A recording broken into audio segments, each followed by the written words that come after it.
Tips with Toni. Tips with Toni. All about nutrition from your favorite dietitian. Everything you need to digest in your mind. Tips with Toni. Tips with Toni. Making you healthier one bite at a time. With Toni. Woo. Hello, and welcome to the Tips with Toni podcast. I'm Toni Marinucci, your registered dietitian, helping you get healthy one bite at a time. So I hope you guys are enjoying these episodes. I'm really actually liking doing like the 10-minute episodes and then doing the interviews. So I hope you guys are liking it too. I'm always open to feedback and suggestions, so please send me a message either on Instagram or Facebook, or email me tipswithtoni@gmail.com if you have a question that you want answered, a topic you want me to discuss, or just some general feedback. I'm always open to that. So recently I had gotten an email from someone who's interviewing me for an article, and she asked me to give her some insight about habit stacking. And if you guys don't know, that's exactly what I do within my program. I truly believe in forming healthier habits, and I do it by what's called habit stacking. So I honestly just thought it would be a great opportunity to do an episode really quick, just to answer like her questions, but doing it like via podcast. So I'm just going to read the questions off and then answer them. So her first question is my location. From Westchester, New York. If you guys don't know, I originally grew up on Long Island, but I currently live in Westchester. However, my company, Diet Tips with Toni, is all online based. So I do virtual counseling. So I do counseling with clients. I have people in California. I have people in Australia, in the UK. It's actually international, super cool. I absolutely love it. All right, so the first question, official question other than my location, is what are 1 to 2 of your best tips around habit stacking? So my number 1 tip is always start small, and my number 2 tip is to pick a habit that leads to a goal that's important to you. It's really important that you recognize the connection between, why, for example, if you're working on trying to get more sleep, how does getting more sleep lead you to a goal of, say, weight loss? Well, we know when we sleep more, our hormones are more regulated. When we sleep more, we have more energy. We're more likely to go to the gym. When we have adequate sleep, we might have less cravings. We might be less likely to have like sugary foods throughout the day to get our energy up. And a lot of times when we think we're actually hungry, we're probably just our body's looking for energy. So you're less likely, actually science and studies show that those who have adequate sleep, tend to eat on average about 300 to 400 calories less per day. And if you did that every day, that's a pound a week. So that explains, why that would be important. But to just say I'm going to sleep more and to not associate that with a bigger goal that's more important to you, then it's going to be a lot harder to follow through. And starting small is a really great tip because it's really not so much about getting to the goal right away, like getting more sleep and losing weight. It doesn't happen overnight, no pun intended. It's more about picking up momentum so you can confidently repeat the behavior until it becomes second nature. And the next question she asks is, why do you believe habit stacking is so effective?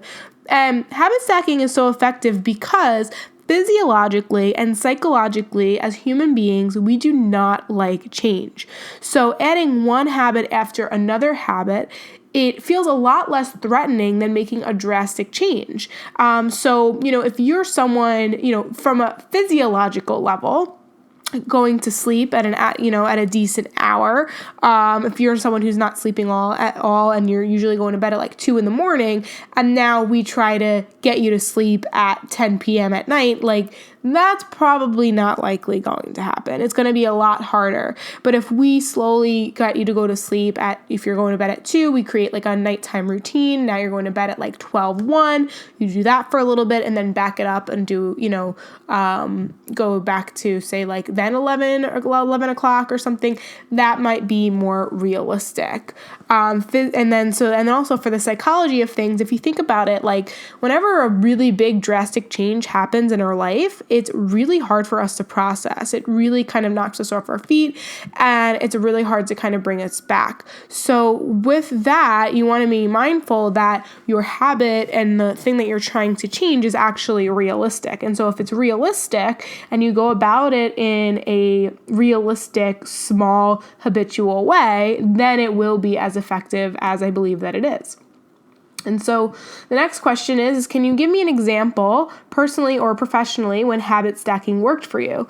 Well, if you guys know my story, then you know personally, this is the strategy that I use because I tried everything else. I did all the extremes. I did all the fad diets. I tried undereating. I tried overeating. I tried exercising to the point of exhaustion. It was not sustainable for me. So what I realized what worked best was, slowly changing my habits I started changing my breakfast. I started drinking more water. I started limiting the fast food, adding more vegetables, but I did it slowly and I did it at my pace, and I felt like that's what worked best for me. Professionally, if you guys don't know my slogan, but my slogan is helping you get healthy one bite at a time, and it's created off the principle that I utilize habit stacking as the most effective strategy that works well with my clients. So by having my clients start small, they're able to gain the momentum they need to sustain the outcomes of their goals. And so at the end of each coaching session that I have with them, I assign them about 1 or 2 things to work on. And that's, once again, going back small to the things that, are important to them. But for the reason why habit stacking works is, here's like a really good example. So say we establish this goal at the end of the call is to drink more water. And their goal is to go from drinking 4 cups of water a day to 8 cups of water a day. And I tell them to do that. I don't really give them guidelines, or I say, do it whenever. Actually do it throughout the day. That should work for you. But maybe they're a teacher, right? And when you're a teacher or a nurse, those are like the busiest clients that I work with when it comes to like running around all day. So, or a manager. Oh God, I have like a lot of clients where I think about like they're in the certain positions where just like they really can't get to the water bottle. Like they really can't drink at those hours. So if I'm telling them to just increase from 4 to 8, but I'm not specific, and it's not attached to a habit that's already there, then it's not going to work for them. So instead of me just saying, I want you to drink more water, I'm saying, okay, let's take a look. When are you drinking something and what are you drinking? And we come to find out that at lunch and dinner, maybe they're having soda or like a sweetened iced tea, but they are drinking something. It's just not water. So my recommendation then is to take the soda or the iced tea or whatever and just swap it for water at lunch and dinner. And so now that's a habit that's already in place. You already have the habit of drinking while you eat, but now we're just going to replace what you had with the water. Another example of that is I have my clients, if they are already drinking water, say at lunch and dinner, but it's still not enough, I'm going to encourage them to just then drink a little bit more. So instead of drinking a half a cup with their meals, they have a half a cup before, a half a cup during, and a half a cup after, and now they're drinking 1.5 cups at each meal. And when you accumulate that over the day, now they're up to that 8 cup goal. So that's just an example of how habit stacking has worked for my clients and how it worked for me. And that only starts to begin, the momentum, the build of what we do. If you guys don't know, my program is a 6-month program, and it's 6 months for a reason, because, that's one small habit. But when you accumulate all healthy habits together, that's when you really get everlasting change. So it takes time, but with patience, it is possible. So that leads to the very last question, and I think probably the most important question of them all, which is, what words of encouragement would you give to those who try to make positive changes but then fail? So you guys know I don't believe failure is only final if you stop trying. So failure is not final unless you stop trying. So keep trying and use that failure as feedback. Really assess, why did that habit not stick the first time? And then modify your plan of action to assist that it does happen the next time. Things to consider: was it realistic? Going back to that sleeping goal or the water goal, is there a smarter way to go about it? What did you not do? I know a lot of people try to go to the gym after work, but the biggest mistake I know when I was commuting, the biggest mistake is if you go home after work and you don't pack that gym bag and you don't just go straight from work to the gym, you're not going back out. I don't know and those who do, I give them a ton of credit. But for me, I knew that if I didn't bring my gym bag and I didn't go straight from work, there was no way I was going to go back out and do like a night class or something like that. So really think about like, why didn't it work and what can you do to make it work the second time? And then my other piece of advice for those who are trying to make these positive changes but continuously fail is get support. You guys know the importance of investing in a professional who specializes in that area, in whatever you're trying to improve. And so that one-on-one attention is going to be the fastest, most efficient way to get to your goals. In addition, or in lieu of, you could do get support by a group. You guys know I have the Healthy Lifestyle Support Group on Facebook. Please join us. There's the link in the bio. We're a great group of people. We all have similar goals. The goal is to end the cycle of dieting, to end the restriction, commit to healthier living, and really honor what our bodies needs and what our bodies wants, and paying attention to that. And so that's what that group is for. However, if you're looking for that extra accountability, you want more one-on-one attention, and you're kind of just done trying to figure it out on your own and, trying to get bits and pieces here and there, and you really just want to apply what fits best for you, then you're probably going to want to consider doing my 6 months to food freedom coaching program. And with that, you get that one-on-one attention. We'll take a look at what your current eating habits are, what your goals are, and I'll give you recommendations throughout the whole 6-month process to improve those as you go. So if you're interested in that, you want to go to www.tipswithtoni.com/coaching. You fill out the application. Once I get the application, we'll schedule your discovery call. That call is about 45 minutes or so, where we really deep dive into those questions. I really get a good understanding of who you are, where you're at, and then where you want to go.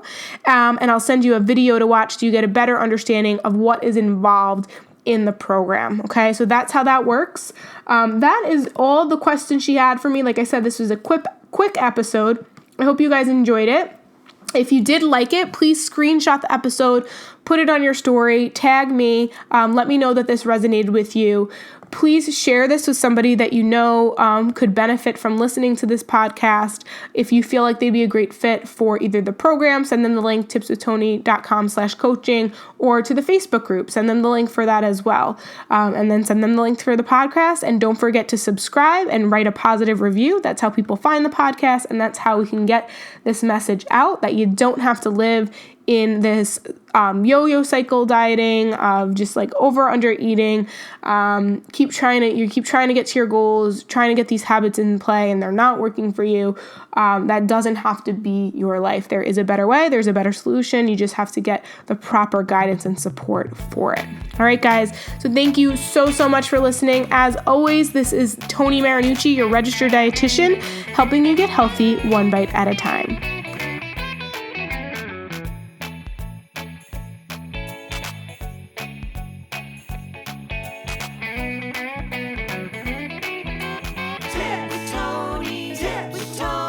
Tip with Toni.